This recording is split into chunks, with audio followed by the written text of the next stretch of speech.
Ça y est, on arrive, 34. C'est toujours un petit moment où on a peur, non? Il y a toujours un petit moment de trouille. Tu vois, tu te dis, oh, est-ce que je vais y arriver? Oh là là, il y a des cookies au matcha là. Oh, bah, écoute, après on se fait un cookies. C'est toujours un peu intimidant d'aller à la rencontre de quelqu'un qu'on ne connaît qu'à travers un écran de télé. Alors, le code, la porte. On y va, on sonne. Aujourd'hui, Oui, bonjour. Bonjour. c'est la comédienne Florence Bernel qui m'attend chez elle. 5e étage. Merci beaucoup. Elle tourne, Florence, depuis plus de 40 ans. 25 longs métrages, 6 courts, 23 téléfilms. Si elle est restée dans la mémoire du grand public en incarnant pendant 10 ans la juge d'instruction Florence Larieux dans Le juge est une femme sur TF1, c'est surtout les planches des théâtres qu'elle occupe aujourd'hui. Bonjour. Bonjour. Bonjour. Oui, ça va. Oui, très bien. C'est... Est-ce que vous voulez un petit café, un petit thé, moi, ça infusion, moi de l'eau chaude. un whisky, une vodka, un verre de champagne. Petit verre d'eau. D'accord. Venez, on va s'installer. Ce qui me frappe tout de suite chez Florence, c'est son allure. Elle est belle, elle est impressionnante en fait. Et surtout, elle semble être de ces femmes parfaitement aux commandes de leur vie. Où est-ce que vous voulez qu'on se mette? Qu'est-ce qui vous arrange sur une table, un salon? Allez, on se met là. Voilà. Mais comme elle n'a pas accepté cet entretien par hasard, j'ai hâte de découvrir ce qui se cache derrière tout ça. C'est marrant parce que c'est l'autre jour, Gwendo est venue dîner. Ah oui? Et toutes les deux, il y avait d'autres personnes, et toutes les deux, on s'est mises à parler de ça. Et je lui dis, parce que je vais vous en parler là, mais moi je suis totalement pour le traitement hormonal. Alors, bon, on va en parler. Florence, alors il y a plein de questions. Allez, on y va. Non, mais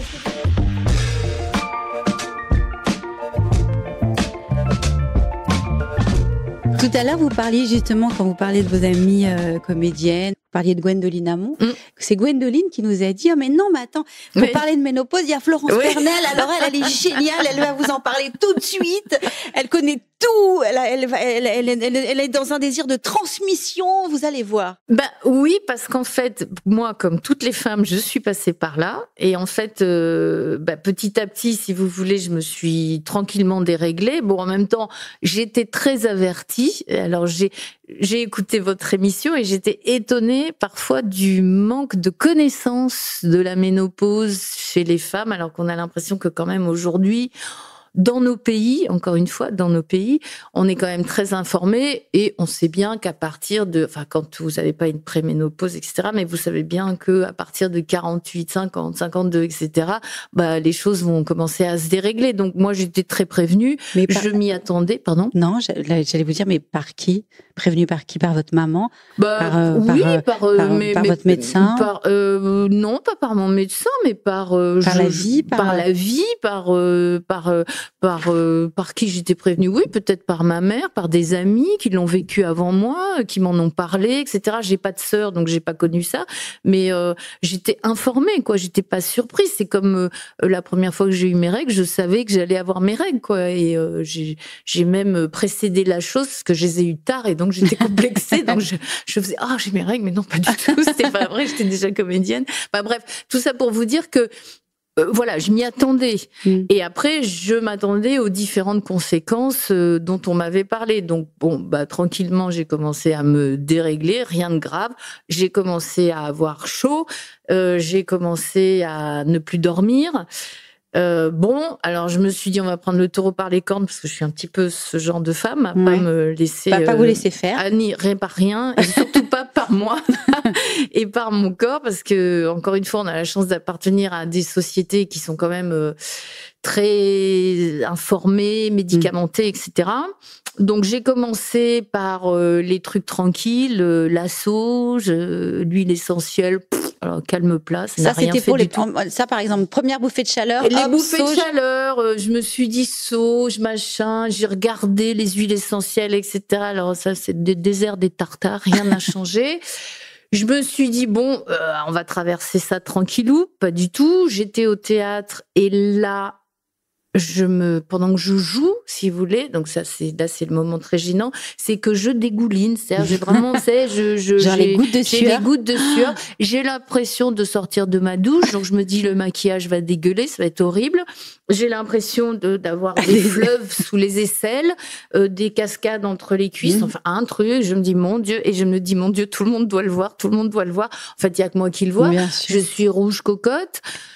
Bon, là, je me dis, ok, l'huile essentielle, la sauge et compagnie, on va laisser tomber, on va aller voir sa gynéco, et qui me dit, mais tout de suite, elle me dit, est-ce que tu veux prendre un traitement hormonal? J'ai dit, dis-moi un peu, conséquences, effets secondaires, etc. Donc, grosso modo, elle me dit, parce qu'évidemment, j'étais au courant de ce fameux traitement hormonal, mais qui, soi-disant, précipitait le cancer, je ne sais pas trop quoi. Donc, elle me dit, écoute, ça, c'est une étude américaine. Oui, ça n'a rien à voir avec l'étude française. En France, on prend des hormones naturelles. Aux États-Unis, ce sont des hormones animales. Donc, ça n'a rien à voir. Grosso modo, elle me dit, écoute, une femme qui doit déclarer un cancer, elle le déclara. Ce que je peux te dire, c'est que le traitement hormonal peut éventuellement précipiter ou accélérer le phénomène du cancer. Donc, il y a la solution de se surveiller. Le fait de prendre un traitement hormonal, de fait, au lieu d'aller voir ton gynéco tous les 2 ans, tu vas aller le voir tous les ans. Et puis, tu vas te faire des palpations. Et puis, tu vas te faire une mammo tous les ans. Tu vas surveiller tes ovaires, etc. Et je lui dis ok. Et et le côté positif, c'est que tu redeviens totalement normal. Je dis ah ouais, c'est-à-dire je transpire plus, je dors normalement. Elle me dit à peu près.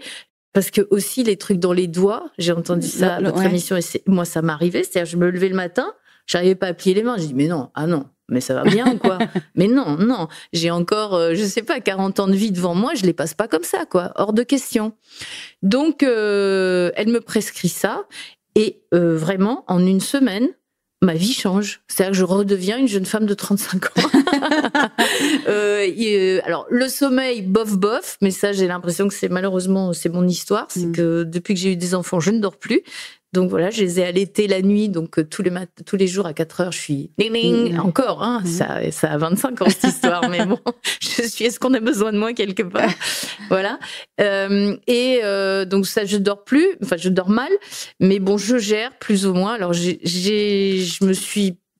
m'en suis aussi pas mal sortie avec le yoga. Alors, je trouvais ça, le yoga, mon Dieu, je me disais, mais c'est un truc de vieux, c'est un truc de baba cool. Ah dis donc, vous avez changé d'avis, parce que là... alors, j'ai changé d'avis parce qu'en fait, ça m'a apporté quelque chose. C'est-à-dire que, oui, ça détend, ça désangoisse, ça calme, ça fait du bien au corps. On n'est pas dans un truc, parce que moi, j'ai tout le temps été très sportive, je courais, je faisais de la danse, etc. Puis alors, arrivé à 50 ans, la tendinite, dès que vous dansiez un peu trop, les danses africaines, les machins, la capsulite, non, ça suffit. Et avec le yoga, en fait, je m'en sors très bien, quoi. Parce que c'est au moment où vous avez eu la ménopause que vous avez commencé à changer, que vous vous êtes dit, capsulite, mal au dos, tout ça fini. C'est à ce moment-là? Ouais. C'est-à-dire que j'ai entrepris un grand virage obligatoire. Qu'est-ce que vous voulez faire? On peut pas aller contre, donc allons avec. Moi, je trouve personnellement, alors vous me direz, je fais partie des gens privilégiés qui ont accès aux médecins, etc., dans une ville, au centre d'une ville, etc. Mais je pense, franchement, je le dis à toutes les femmes qui peuvent le prendre, prenez-le, quoi. Prenez-le, parce que la vie continue, normalement, en fait. Elle continue normalement.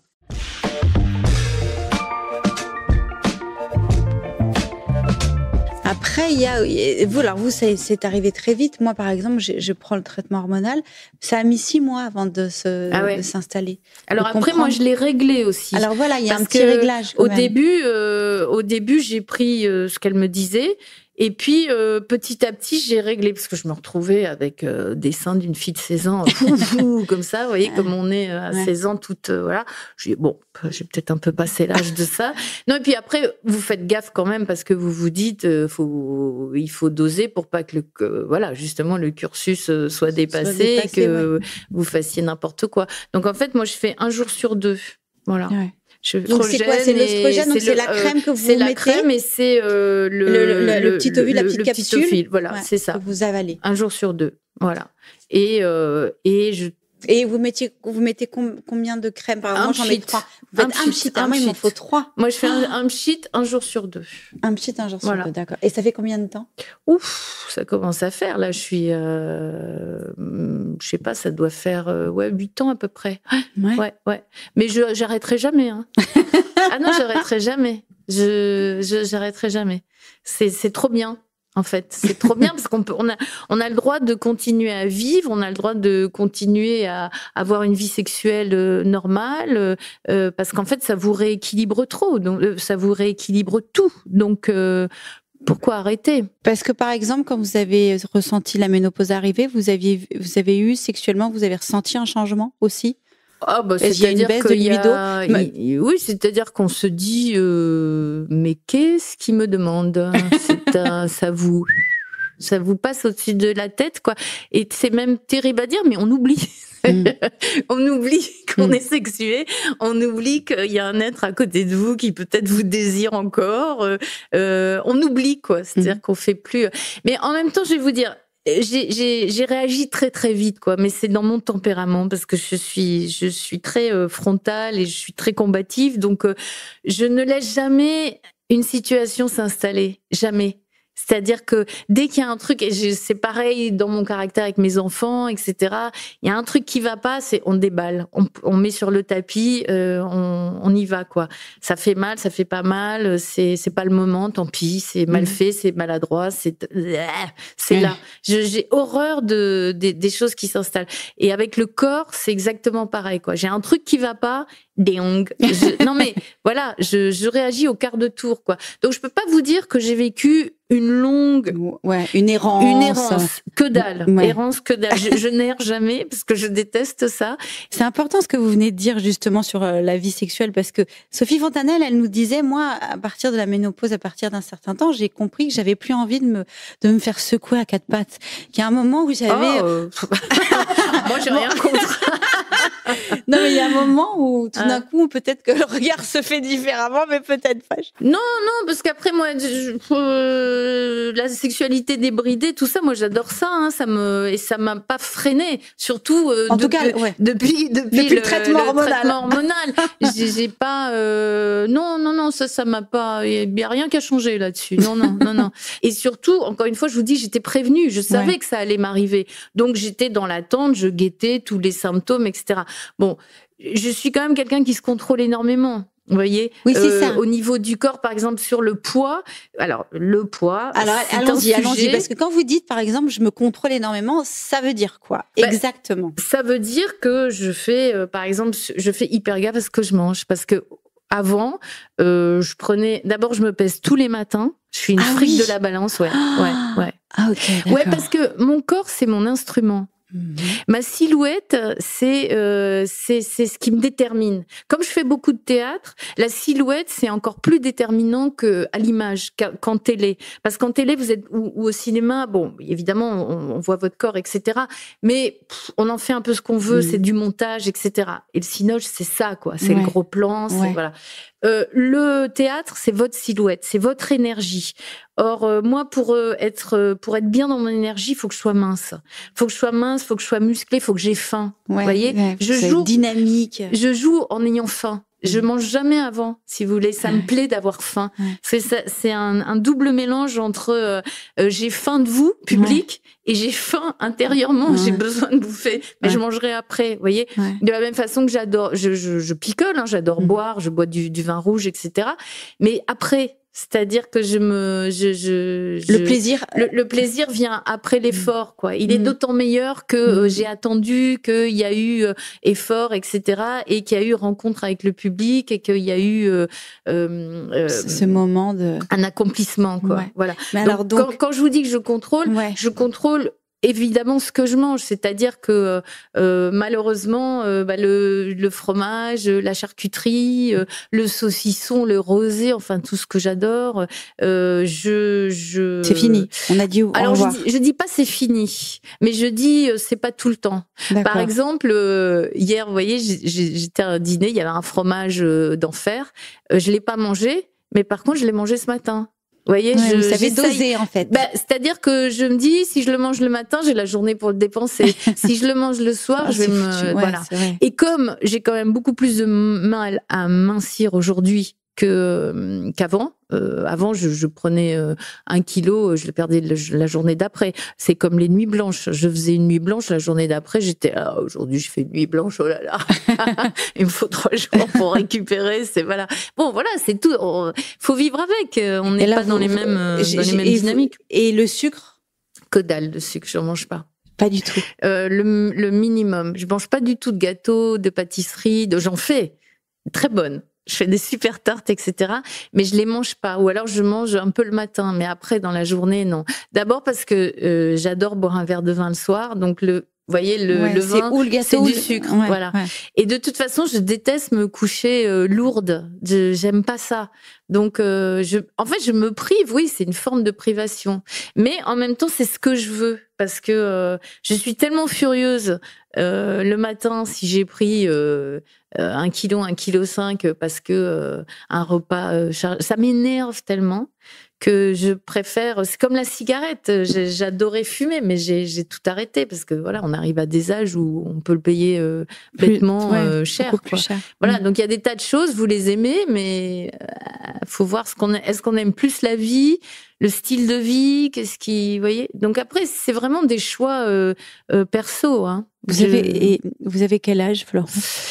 Je vais avoir 62 ans. Ouais. C'est incroyable. Ouais. Voilà. Bah oui, c'est sûr que vous faites pas 62 ans. Non, je les fais pas. Vraiment pas du tout. Mais c'est une chance, hein. C'est une chance. Mais en même temps, je peux vous dire que voilà, c'est un travail, c'est un travail quotidien, quoi. C'est forcément, ce que je vous dis sur la bouffe, j'enlève, je fais des choix. C'est forcément un peu de sport, quoi. C'est forcément du yoga. Donc du yoga que vous avez commencé donc il y a 10 ans à peu près. J'ai commencé il y a 10 ans, grâce à une amie très chère qui est une autre comédienne qui s'appelle Hélène Médig, qui est une fille formidable qui a, en plus d'être comédienne, réalisatrice, etc., elle a développé des maisons pour les autistes adultes. Et en fait, Hélène, je l'ai tellement vue se battre contre l'adversité dans sa propre vie personnelle. Et je l'ai tellement vu réussir à surmonter et à monter des projets de dingue avec une énergie folle. Je me suis dit, mais d'où elle prend ça, quoi? Et elle me disait tout le temps, mais fais du yoga, tu verras. Et franchement, à chaque fois, je disais, oh là là, avec son yoga, elle me saoule avec son yoga. Et puis, petit à petit, j'y suis allée à contre-cœur, quoi.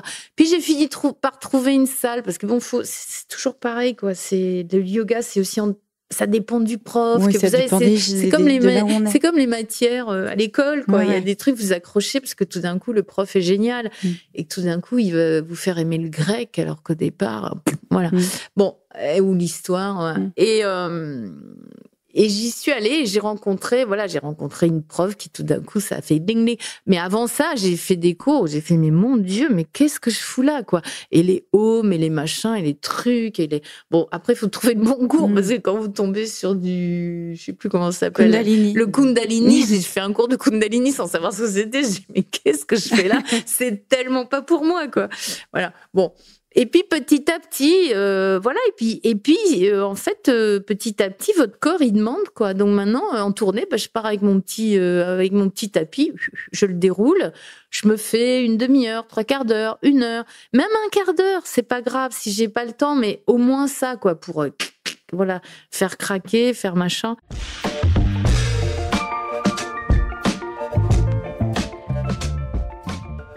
Il faut dealer avec soi-même, je crois. Ah, vous dealez pas mal, vous, hein, quand même, je trouve. Ouais, mais on passe forcément par des hauts, par des bas, hein, et de la même façon, je n'ai pas cette humeur extraordinaire tous les jours. Il faut pas croire. Et est-ce que quand on parle d'humeur, est-ce que vous avez eu des changements d'humeur, justement? Est-ce que j'ai pas l'impression, non, j'ai pas l'impression. Mais encore une fois, je pense que c'est parce que j'ai pas laissé le temps. Pris les choses en main. J'ai pas laissé le temps. Par exemple, l'histoire des plantes et des huiles essentielles. Une fois que, si vous voulez, en 3 semaines, j'ai vu que dalle, ça changeait pas ma vie. Alors peut-être qu'il fallait attendre 1 an, hein, ça aurait peut-être changé, mais je me suis dit non, j'ai pas le temps, quoi. J'ai pas le temps. J'ai pas le temps. La vie est trop courte. Je vais pas m'emmerder. Non, je comprends. Et quand vous parlez d'énergie, je me demandais aussi, parce que on a une anthropologue qui s'appelle Margaret Mead qui parle justement de cette énergie assez extraordinaire qu'ont les femmes qui sont ménopausées. Est-ce que vous l'avez ressenti, vous, cette énergie un peu En tous les cas, si vous voulez, je sens que j'ai une envie de dingue de faire les choses, mais j'ai toujours eu envie, quoi, dans ma vie. Ça m'a jamais quitté. Alors peut-être que là, la vie se raccourcissant, je me dis, qu'est-ce qu'il me reste? Il me reste peut-être 20 ans à peu près saine, hein, parce que après, va savoir si on va pas partir du ciboulot. Ça, c'est quand même la grande hantise, voilà. Donc je me dis, putain, 20 ans c'est court, quoi. Alors pardon, qu'est-ce que je peux faire encore que j'ai pas fait, où est-ce que je peux... En fait, je cherche les endroits, pardon, c'est un peu grossier ce que je veux dire, mais je cherche les endroits qui me font bander. Ouais. Je cherche les endroits où je vais kiffer, quoi. Qu'est-ce qui va me faire kiffer aujourd'hui? Vous avez été mannequin? Votre maman était mannequin aussi. Ouais. Et alors, j'imagine que, et d'ailleurs, vous en avez parlé tout à l'heure, quand vous parlez de la manière dont vous nourrissez, vous faites attention. Il y a une exigence avec votre image qui est importante. Ouais. Mais d'ailleurs, le poids, ça a toujours été un souci chez moi, parce qu'adolescente, j'étais très ronde, j'ai été boulimique, voilà. Et ma mère a traversé ça aussi, quoi. C'est un truc je dirais que c'est un trauma familial qui est passé de mère en fille, ouais. Alors, ça m'intéresse beaucoup. Parce que par exemple, justement, en plus, à la ménopause, on sait, et puis quand le temps passe, on sait qu'on va prendre des kilos. C'est pour ça que je me bats, moi, comme une dingue. Mais vous vous battez comme une dingue parce que vous avez beaucoup souffert quand vous étiez plus jeune et que vous étiez boulimique. Ouais. Et c'est un truc que vous voulez plus jamais de votre vie ressentir. C'est-à-dire, je veux plus jamais grossir. Hein, c'est vraiment un truc, mais c'est une folie. Hein, je l'assume complètement. Il y a un truc, je sais pas lâcher prise là-dessus du tout. C'est une forme de phobie. Hein, c'est une forme de phobie. Alors ça fait des décennies que je ne suis plus boulimique, mais la boulimie, je l'ai traversée à l'adolescence. J'ai été 3 ans boulimique totalement. Ça veut dire quoi? Ça veut dire que je ne pouvais pas faire un repas normal. Je n'arrivais pas à manger normalement. C'est-à-dire que je commençais à manger et après, il fallait que je m'empiffre. Il y avait un truc de la même façon que je vous ai dit que les applaudissements me remplissaient. Là, vous aviez besoin. J'avais besoin de me remplir et après, je rejetais tout en vomissant, etc. Et j'ai fait 3 ans non-stop comme ça, avec un dégoût de moi-même au-delà, vivant, mais presque recluse, quoi. Alors que j'avais une vie sociale, on avait l'impression que tout allait bien. Tout allait bien, quoi. J'étais partie de chez moi, je jouais au cinéma, etc. Et puis à un moment donné, j'ai rencontré quelqu'un qui m'a dit garde tout ce que tu manges. Il m'a dit, je t'aime bien grosse, garde tout ce que tu manges. Donc évidemment, quand vous commencez à manger un camembert, des raviolis, 3 religieuses, il y a un moment où vous faites, ouf, ça va pas le faire, quoi. Et donc j'ai grossi. Comment vous êtes soignée? En fait, je me suis soignée, je pense, grâce à cette personne que j'ai rencontrée, avec qui j'ai eu une relation pendant quelques années, et parce que j'ai tout arrêté. J'ai arrêté le cinéma, en fait. À 19 ans, j'ai tout arrêté. J'ai arrêté parce que C'était l'image, en fait, qui vous gênait. Je pense que j'ai... On fait de la psy, là. Mais non, mais parce que tout d'un coup, c'est intéressant quand même. Je suis désolée, je sais que c'est... Mais c'est... Bah là, si vous voulez, en fait, c'était la dichotomie totale, puisque vous parliez, vous me dites tout à l'heure d'aller bien. Aujourd'hui, oui, parce que tout ça a été, je dirais... travaillé je suis allée récurer, digérer. Quoi. Digérer, c'est le cas de le dire. Mais si vous voulez, c'était... une dichotomie totale entre l'image que je balançais, ce que je voyais de moi, et ce que j'étais moi. Ça n'allait pas du tout. Et donc, je voyais cette personne, même ma voix, physiquement, je me disais, mais c'est pas ça. Pourquoi non, c'est pas ça, quoi. Il y avait 2 personnes, quoi, et 2 personnes qui s'aimaient pas. Il y avait un truc comme ça. Et évidemment, tout ça repose aussi sur une enfance so-so. Ouais. Voilà. Des images paternelles super bof, un abandon d'un côté, un trop-plein de l'autre. Et comme tout ça, entre 16 et 19 ans, si vous voulez, j'ai fait pas mal de films, de photos, de trucs. En fait, je me fuyais. Comme je pense que j'ai un bon sens paysan bien ancré et un sens de la survie assez fort, j'ai compris, sans en avoir les mots, aujourd'hui, du haut de mes 60 balais, je peux mettre des mots, aussi parce que je les ai traversés, etc. Mais à l'époque, j'avais pas de quoi dire. Donc j'ai traduit à travers mon corps. Et à un moment donné, je me suis dit, c'est pas possible, il faut que j'arrête. Donc, vous réfléchissez, qu'est-ce que je dois arrêter ? Ce que je fais, tout. Donc, en fait, j'ai tout arrêté. J'ai arrêté complètement d'être comédienne. J'ai disparu. Je devais faire Mortelle randonnée de Claude Miller. Je devais faire la fille qui braquait Adjani. Ouais. Et en fait, j'ai disparu. À l'époque, il n'y avait pas de portable. Donc, quand vous disparaissiez, on ne vous trouvait plus. J'ai vendu toutes mes affaires, parce qu'en fait, depuis l'âge de 10 ans, je gagne de l'argent. Donc, j'avais des sous, je me louais un appartement, je collectionnais déjà des tonnes de trucs, enfin bon, voilà. Oui, vous adorez les brocantes. Oui, mais parce que j'étais brocanteuse. Ouais. Donc, en fait, j'ai tout vendu. C'est comme ça que j'ai découvert la brocante. J'ai commencé en allant à Montreuil, le matin, à 3h du matin. J'ai découvert la brocante, je me suis découvert en fait une âme commerciale innée. J'ai adoré ça. Puis de fil en aiguille, j'ai rencontré des gens qui étaient dans la même dynamique que moi, qui étaient sur une forme de changement, sur une forme de passer à autre chose, faire une autre vie. Et à 19 ans, on a le temps de faire une autre vie, donc c'est le moment ou jamais. Et j'ai découvert les salles des ventes et je suis devenue brocanteuse. Voilà. Donc, en fait, je pense que je me suis soignée par l'action. Et c'est seulement bien longtemps après, que j'ai fait une démarche thérapeutique. Parce qu'en fait, l'action m'a soignée dans un premier temps, notamment sur la boulimie.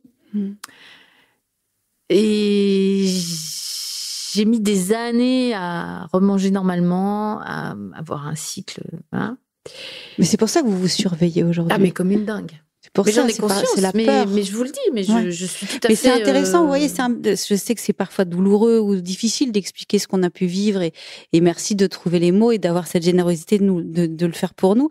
Mais parce que, vous me donnez, d'ailleurs, je suis très émue que vous le fassiez, mais parce que je sais.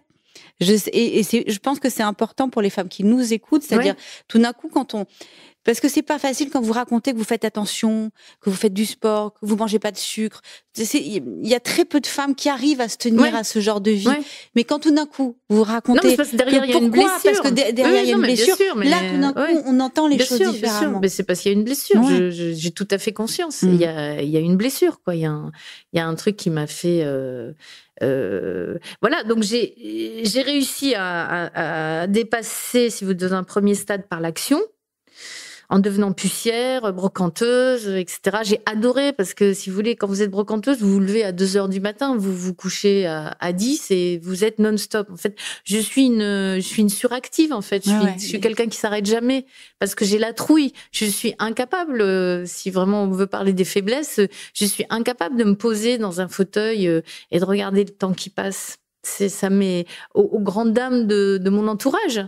Je suis on appelle ça des gens suractifs, quoi. Bien sûr. Je suis une suractive. Parce que j'ai la trouille. J'ai la trouille que ça s'arrête, j'ai la trouille de demain. Je suis à la fois très excitée par demain, mais en même temps, je suis morte de trouille. Voilà. Et donc, ma façon à moi de ne pas avoir peur, c'est d'avancer avec un corps qui m'obéit. C'est parce que mon corps m'a pas obéi pendant des années, et c'est parce que j'ai été dépassée, en fait, par les excès de mon corps,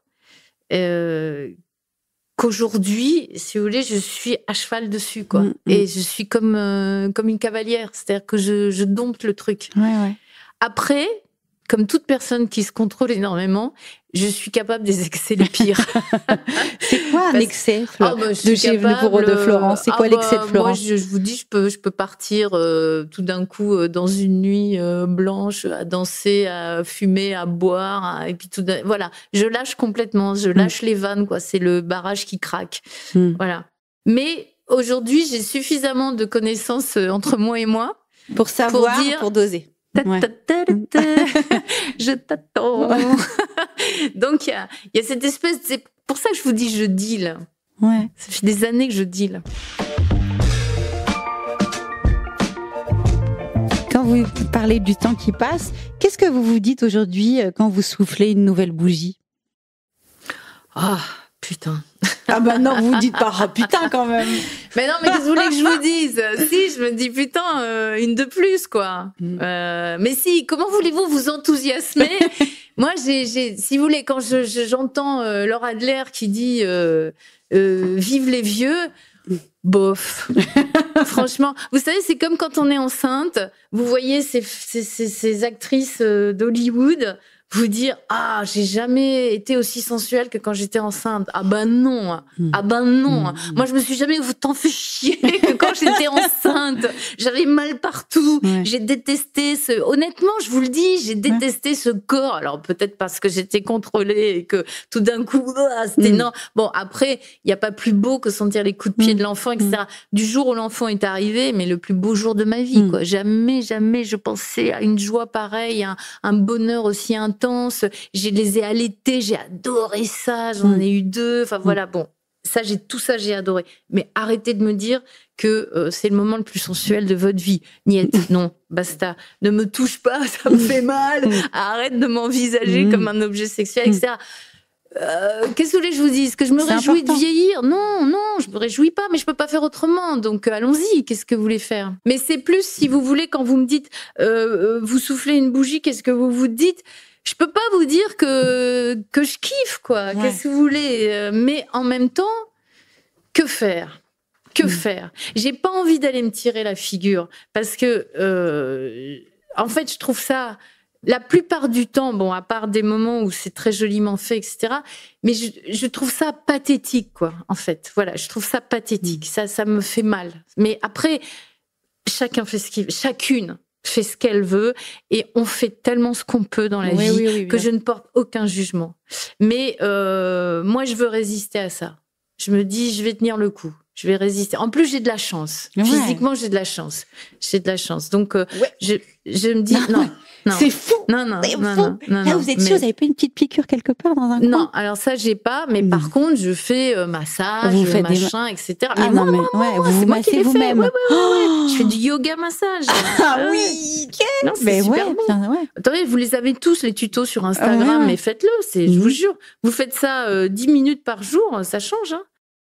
Mais voilà, donc je peux pas vous dire que ça me réjouit, ça. Comment voulez-vous se réjouir d'avancer vers quelque chose qui est inexorable? C'est comme ça. Parce que Michel Bernier, qu'on a interrogé justement, elle disait qu'elle trouvait qu'à partir de 50 ans, les femmes étaient plutôt mises sur le carreau.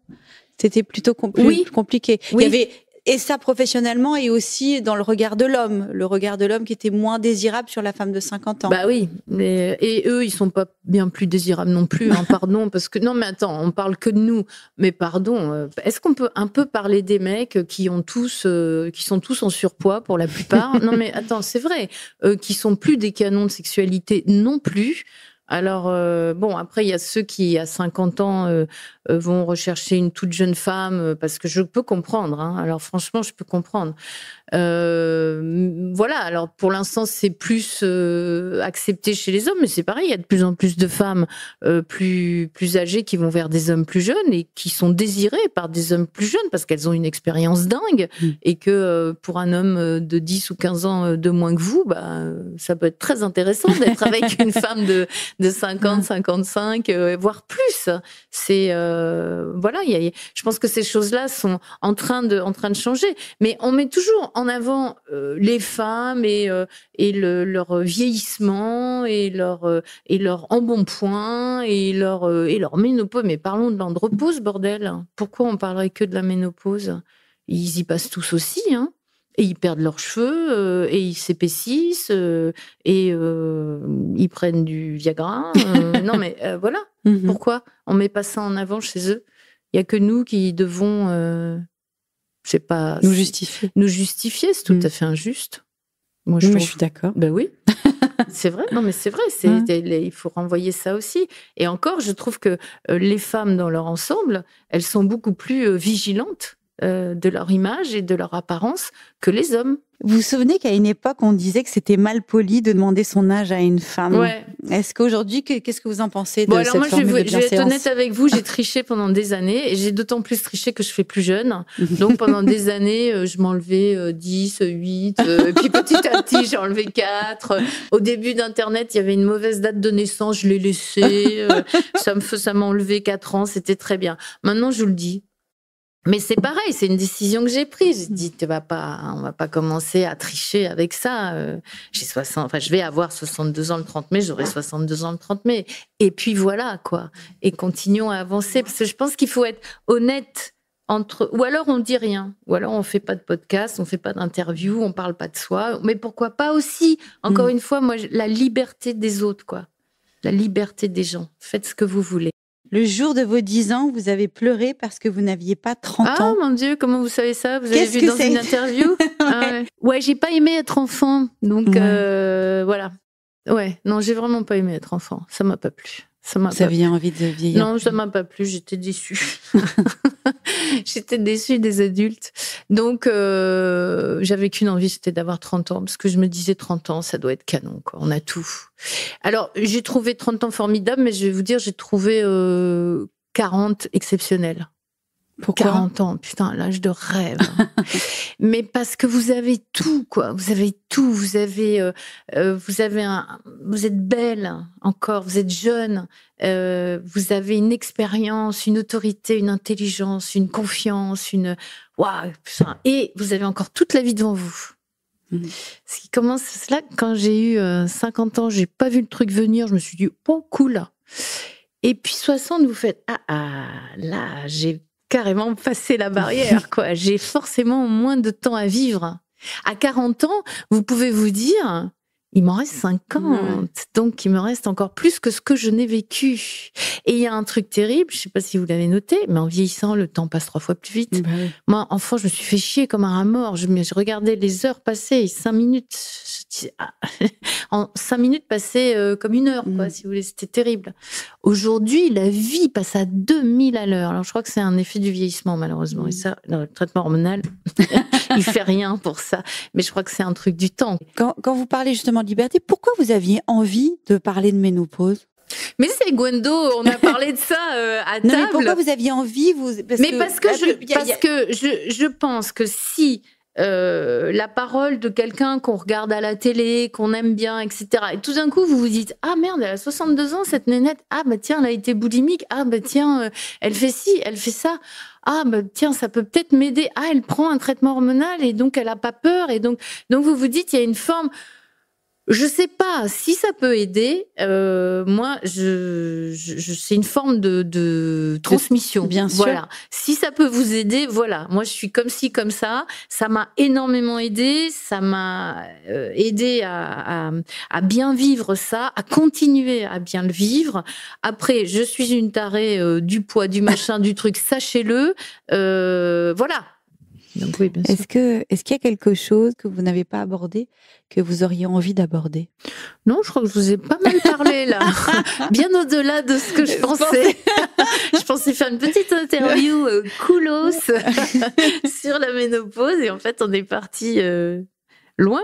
Mais parce que finalement, on part loin avec la ménopause. Ça nous amène, ça raconte une histoire. Oui, forcément, ça raconte votre rapport à votre corps, à vous-même. Donc, qui dit vous-même, dit forcément, ça s'ancre quelque part. Hein.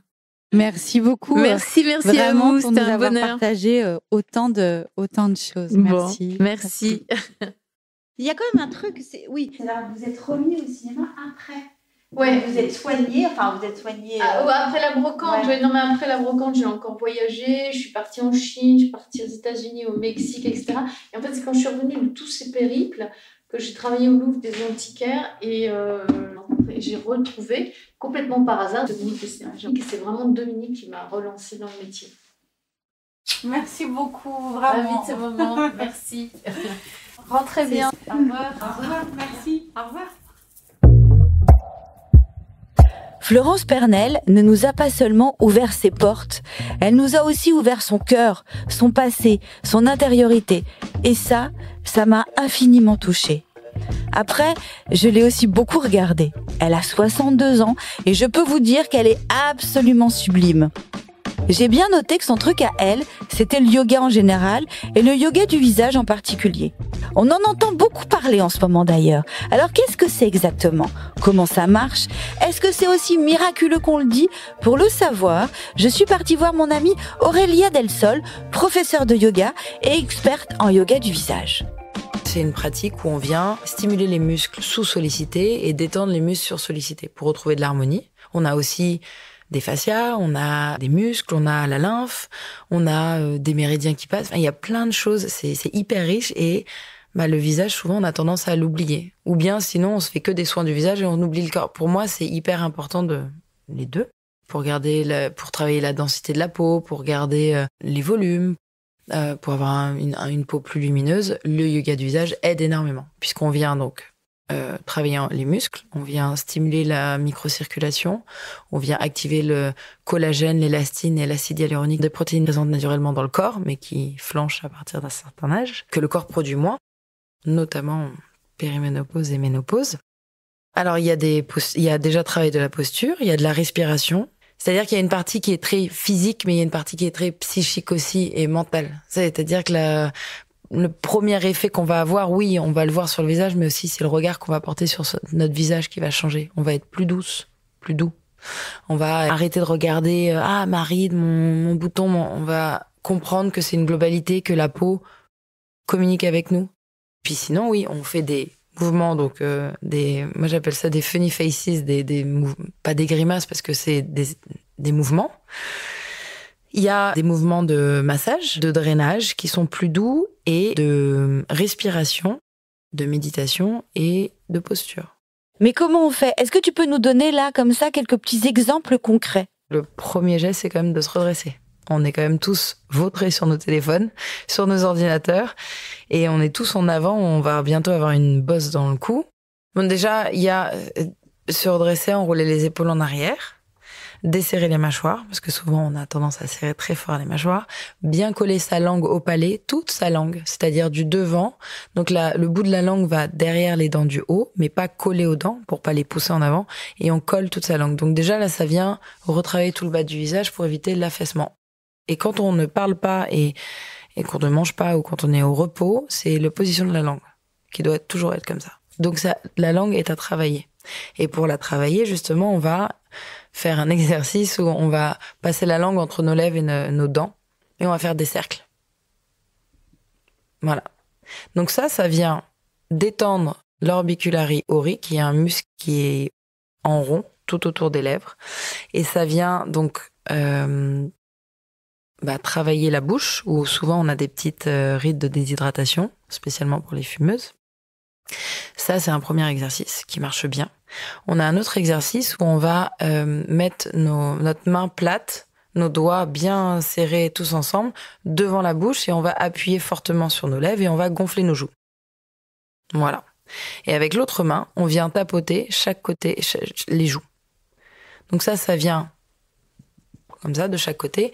Ça vient stimuler le collagène, l'élastine, ça vient donner aussi booster la microcirculation, et ça va répéter régulièrement, ça va éviter l'affaissement, d'avoir ce côté un peu bajou. On peut aussi, je sais que c'est quelque chose qui revient souvent, c'est au niveau des rides nasolabiales. Donc ça, c'est beaucoup la posture, hein. Et aussi, donc, à la base du nez, au niveau des narines, il y a 2 points qu'on peut aller stimuler. Ça vient aussi aider quand on a un peu le nez pris et quand on a un peu la sphère ORL prise. Ici, on vient masser. Et on va remonter le long du nez vers le coin interne des yeux. Donc ça, il y a un muscle qui est là. Et l'idée, c'est d'aller le détendre, parce qu'on voit bien que quand on fronce le nez, on voit bien que ça crée les rides nasolabiales. même les rides marionnettes. Donc on vient détendre cette zone-là. Et alors pour la fameuse ride du lion, est-ce qu'on peut faire quelque chose ou pas? Méditer beaucoup pour éviter d'être tout le temps en colère. Non. La ride du lion. La ride du lion, alors il y a un muscle qui est en dessous qui s'appelle le procérus, c'est un des muscles sursollicités du visage. Évidemment, les muscles sursollicités du visage, c'est pas les muscles qui nous tirent vers le haut, c'est plutôt les muscles qui nous tirent vers le bas. Donc là, c'est d'aller, avec nos doigts, on croise, donc l'index, le majeur, peu importe, on vient croiser au niveau du procérus et de masser comme ça. Masser, masser, masser. On peut faire aussi des cercles. Et on va faire un autre mouvement aussi, c'est on va attraper en profondeur le coin interne des sourcils et attraper bien le muscle. Là, le muscle qui est là, c'est le corrugateur, donc il est relié au procérus. Et on le pince, on l'attrape et on le relâche, on pince et on va faire les 3/4 du sourcil. Et ça vient détendre puisque faut pas voir juste par zone on peut regarder par zone, mais c'est vrai que quand on va s'occuper du front, on va se dire ok, tout est tellement interconnecté, encore plus que sur le corps, puisque c'est des petits muscles. Voilà, on va pas juste se dire ah tiens, la ride du lion, on va s'occuper du front, on va détendre les sourcils, on va détendre l'orbicularis oculi, les muscles autour des yeux. Et voilà, on est plus c'est pas par petits points, c'est plus global. Notre visage comporte près de 50 muscles qu'on ne pense jamais à travailler. Le yoga du visage, c'est donc un peu le sport de notre figure. Ça permet de l'assouplir, de lui redonner du tonus et de ralentir les signes du temps. Pratiquez régulièrement, les résultats peuvent être assez bluffants. Je vous assure, je le fais moi-même. Merci à Aurélia pour ses précieux conseils. Dans son studio en ligne Face Soul Yoga, Aurélia vous accompagne pas à pas dans cette démarche qui vous permettra à la fois d'assouplir votre visage et d'apaiser votre mental. Merci à Florence Pernel pour ce moment si privilégié que nous avons partagé et pour la confiance qu'elle nous a témoignée. Courez la voir au théâtre jusqu'au 22 avril dans Le Jour du Kiwi. Et moi, je vous dis à très vite pour un prochain épisode. Ciao!